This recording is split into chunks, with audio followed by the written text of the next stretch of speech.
నేను మాట్లాడాల్సిందంతా సినిమాలో మాట్లాడేశాను. ఈ పెద్ద బయట మాట్లాడడానికి ఏం లేదు. ముందుగా మాత్రం ఈ సినిమాని మేము ఊహించిన దానికి 2 times 3 times విజయాన్ని అందించిన ప్రేక్షకులందరికీ మనస్ఫూర్తిగా మా అందరి తరఫున ఎన్నిసార్లు చెప్పినా సరిపోదు, మళ్ళీ మరొకసారి కృతజ్ఞతలు, ధన్యవాదాలు. నేను ఈ సినిమాని స్టార్ట్ చేయడానికి ముందు నాకు ఇష్టమైన రైటర్ ఎద్దనపూడి సులోచనారాయణ గారితో దాదాపు ఒక 9 నెలల క్రితం నేను కలిసి మాట్లాడాను. ఆవిడ నాకు ఒక సూచన ఇచ్చారు, కొన్ని క్యారెక్టర్ సజెషన్స్, కొన్ని ప్లాట్ పాయింట్స్ మీ ఇద్దరు మాట్లాడుకున్నాం. సో ఒక రకంగా చెప్పాలంటే ఈ సినిమాకి మూల కథ ఎద్దనపూడి సులోచనారాయణ గారి పేరు వేయాలి. సో ఆవిడది థ్యాంక్స్ కార్డులో వేసాం మేము, కానీ టెక్నికల్ కారణాల వల్ల అది ముందు రాలేదు. దాన్ని మీరు కాకపోతే ఇప్పుడున్న ఈ డిజిటల్ టెక్నాలజీ వల్ల దాన్ని జాయిన్ చేయడానికి మాకు 48 గంటల కంటే ఎక్కువ టైం పట్టింది. దాన్ని మీరు అందరూ సినిమాలో చూడొచ్చు. సో నాకు సంబంధించి దీనికి సంబంధించిన వివాదం ఇక్కడితో పూర్తయిపోయిందని నేను అనుకుంటున్నాను. ఇంకా చేయాలనుకుంటే నేను దీని గురించి మాట్లాడేది ఏం లేదు. ఇది వదిలేస్తే ఇంకా సినిమా విషయంలోకి వద్దాం. నాకు సన్ ఆఫ్ సత్యమూర్తి జరిగే సమయంలోనే సమంత గారు మాట చెప్పారు.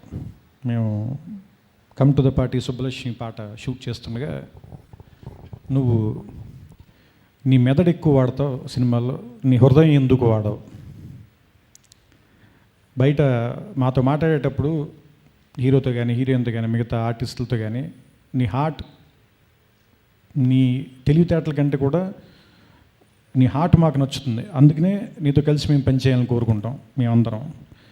మరి అలాంటప్పుడు ఇదే హార్ట్ని నువ్వు సినిమాలో ఇంకా ఎందుకు ట్రాన్స్లేట్ చేయట్లేదు? అది ట్రై చేసి చూడు అన్నా. బహుశా ఆ మాట ఎక్కడో నా మీద ప్రభావం చూపించినట్టు. థ్యాంక్ యూ సమంత గారు ఆ మాట చెప్పినందుకు. అది బహుశా ఇంత దూరం నేను రావటానికి, ఇంత రిస్క్ తీసుకోవటానికి నన్ను ముందుకు నడిపింది. ఇంకొకటి, నేను నితిన్ తోటి సన్ ఆఫ్ సత్యమూర్తి కంటే ముందు సినిమా చేయాలి. అప్పుడు నేను ఆయన ఎక్కడున్నారని శరత్మరావు గారిని కనుక్కోమని ఫోన్ చేయమంటే ఆయన స్పెయిన్లో ఉన్నాను. సరే, ఆయన స్పెయిన్ నుంచి వచ్చేలోపే ఈ సన్ ఆఫ్ సత్యమూర్తి తాలూకు మాటలు పూర్తి అయిపోయాయి.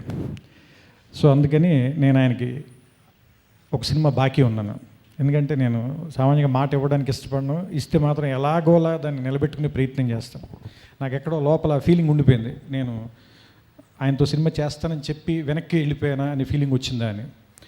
ఈ సినిమా అయిపోయిన వెంటనే నేను కళ్యాణ్ గారితో ఒకసారి మాట్లాడుతున్నప్పుడు నెక్స్ట్ ఎవరితో చేయాలి అనే డిస్కషన్ మీ ఇద్దరు ఏదో ఊరోసారి మాట్లాడుకుంటుంటే కళ్యాణ్ గారు అన్నారు, మీరు నితిన్తో సినిమా చేస్తానని ఇంతకుముందు ఒకసారి చెప్పారు, మీరు ఆయనతో చేయడం ధర్మం అని నేను ఫీల్ అవుతున్నాను.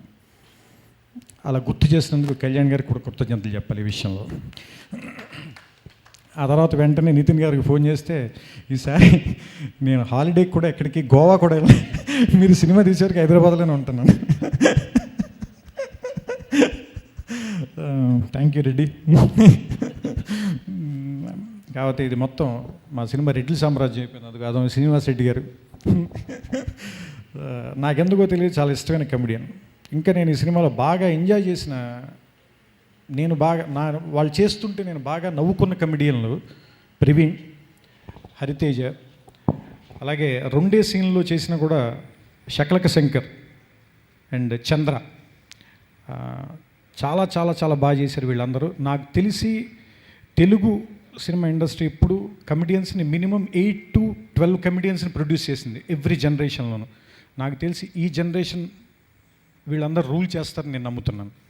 అండ్ నిజంగా అలా రూల్ చేయాలని బ్రహ్మానంద రేలంగ్ గారు వాళ్ళ తరం తర్వాత రాజబాబు గారు వాళ్ళ తరం, రాజబాబు గారు వాళ్ళ తరం తర్వాత బ్రహ్మానందం గారు వాళ్ళ తరం, ఆ తర్వాతి తరం తాలూకు వాళ్ళ దగ్గర నుంచి ఆ రిలే రన్నింగ్ రేస్ తాలూకు ఇవి శ్రీనివాస్ రెడ్డి గారికి, ప్రవీణ్కి, హరితేజ్కి వీళ్ళందరికీ అప్పచెప్పారని నమ్ముతున్నాను నేను.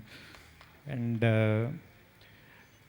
ఫైనల్గా ఈ సినిమాలో మాట్లాడుకోవాల్సిన నరేష్ గారు, one of his finest performances. And first day మేము షూటింగ్ చేసేటప్పుడు ఆయనకి చెప్పాను, ఒక టేక్ మేము దాదాపు 20 టేకులు చేసాం. ఒక షాట్ ఏంటంటే ఏదో బాల్ కింద పడిపోతుంది, అది తీయాలి, ఆ టైంకి ఆయన వెనక్కి వెళ్ళాలి, తర్వాత ఏమో సిగార్ తీసుకోవాలి, అది కట్ చేస్తుంటే కట్ అవ్వట్లేదు, సరే అది కట్ అయింది అనుకునే టైంకి ఏమో ట్రాలీ ఏదో చిన్న జర్క్ వస్తుంది.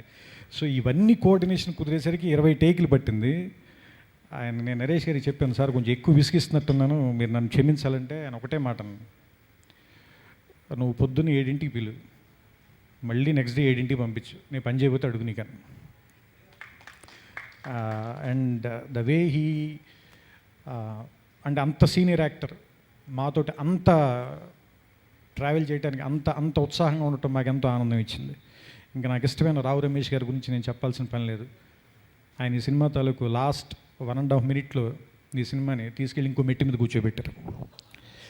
ఇకపోతే నేను ఖచ్చితంగా మాట్లాడాలి నితిన్ అండ్ సమంత గురించి. నితిన్ అయితే నిజంగా ఈ సినిమాకి కెమెరా, నితిన్, సమంత, లైట్లు ఇవి ఎప్పుడు ఫిక్స్డ్. మిగతా వాళ్ళందరివి డేట్లు తీసుకునేవాళ్ళం మేము. ఎందుకంటే నేను ఎలాగో ఖాళీ, ఎప్పుడో ఒక సినిమా చేస్తాను నేను, నాకున్న బద్ధకం అనుకోండి, లేదంటే నా శక్తి అంతే అనుకోండి. ఇంక నితిన్ గారు ఏంటంటే సరే ఇప్పుడు మళ్ళీ ఏదైనా ఊరికి అలా ఊరెళ్ళి వస్తాను, ఫ్రెండ్ని చూసి వస్తానన్నా కూడా వీడు సినిమా తీయడం నేను భయంతో ఆయన అలా ఎక్కడికి వెళ్ళడం అనేసి ఇంట్లో కూర్చున్నాను. ముఖ్యంగా చెప్పుకోవాల్సిన సమంత గారిని. ఆవిడ ఈ ఇయర్లో తమిళ్లో తెరి విజయ్ తోటి వెరీ బిగ్ ఫిల్మ్ చేసింది. And 24 very technically complicated film. అంటే బోల్డ్ అని లేయర్స్, మాస్క్ షాట్లు, CG shot, each shot CG shot. అలాంటి సినిమా అది బాంబేలో జరుగుతుంది, ఒకటేమో చెన్నైలో జరుగుతుంది, పాండిచ్చేరిలో జరుగుతుంది. మా సినిమా ఏమో Hyderabad, Brahmotsavam, very big star cast ఉన్న సినిమా. ఇన్ని సినిమాలు హ్యాండిల్ చేస్తూ మాకు ఒక్కరోజు డేట్ ప్రాబ్లం చెప్పాల. మరి ఆవిడ ఎలా మేనేజ్ చేస్తుందో ఏంటనేది మరి ఆవిడకి లేదు. శ్రీనివాసరెడ్డి వైపు ఎవరో చూడొద్దు, అతను చెప్పి పట్టించుకోద్దు మీరు.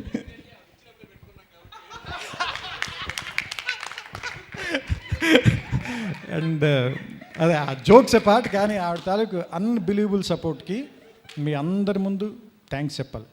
అంటే సామాన్యంగా హీరోయిన్లు అన్ని డేట్లు ఇవ్వటం, నేను 7 సినిమాలు చేసిన, ఇది నా 8వ సినిమా అనుకుంటున్నాను, నేను సరే గుర్తులేదు, కానీ నేను ఇప్పటిదాకా చూడలేదు.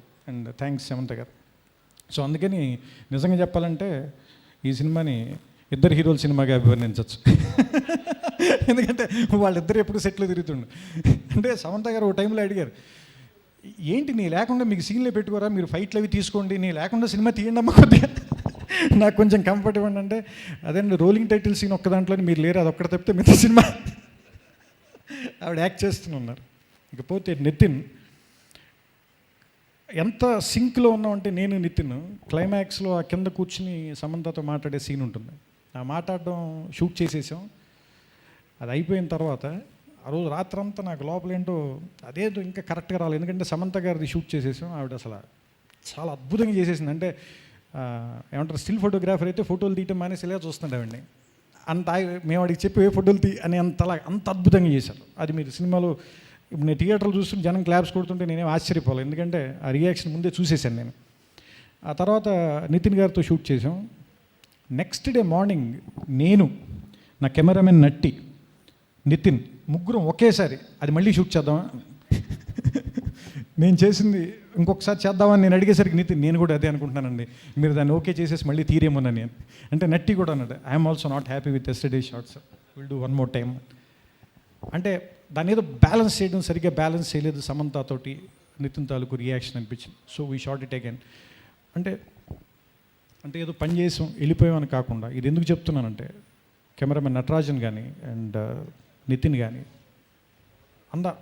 అంటే సినిమా అనేది ఇప్పుడు ఆయన మళ్ళీ నేను టీమ్ ఎఫర్ట్ అని చెప్తానంటాడు, కానీ కాదు, అలా కాదు, నిజంగానే టీమ్ ఎఫర్ట్ అది. ఎందుకంటే దాదాపు ఒక 10-15 మంది బలమైన వ్యక్తిత్వం ఉన్న వ్యక్తులు కూర్చుని పనిచేయాలి దాన్ని. సో అది చేయటానికి అందరూ ఒకే థాట్ ప్రాసెస్లో ఉంటే తప్పితే దాన్ని రిలీజ్ చేయలేము ఆ షాట్ని. సో నేను ఒకలాగా ఆలోచించి, వేరొకళ్ళు సమంత గారు ఒకలాగా ఆలోచించి, నితిన్ ఇంకొకలాగా ఆలోచిస్తే, కెమెరామెన్ మరోలా ఆలోచిస్తే ఆ షాట్ ఎప్పటికీ పూర్తి కాదు. ఒకవేళ పూర్తయినా మీకు అంత ఆనందాన్ని కలిగించదు. అంటే ఏమంటారంటే ఈ టెక్నికల్ విషయాలని చెప్పలేకపోవచ్చు, కానీ ప్రేక్షకులు ఏదో తేడా ఉంది, ఎందుకో నచ్చలేదు అంటారు. సో ఇప్పుడు ఏదో బాగుంది ఈ సినిమాలో అని అందరూ అనడానికి ఆ ఏదోకి వీళ్ళందరూ పడిన కష్టం కారణం నాతో పాటు.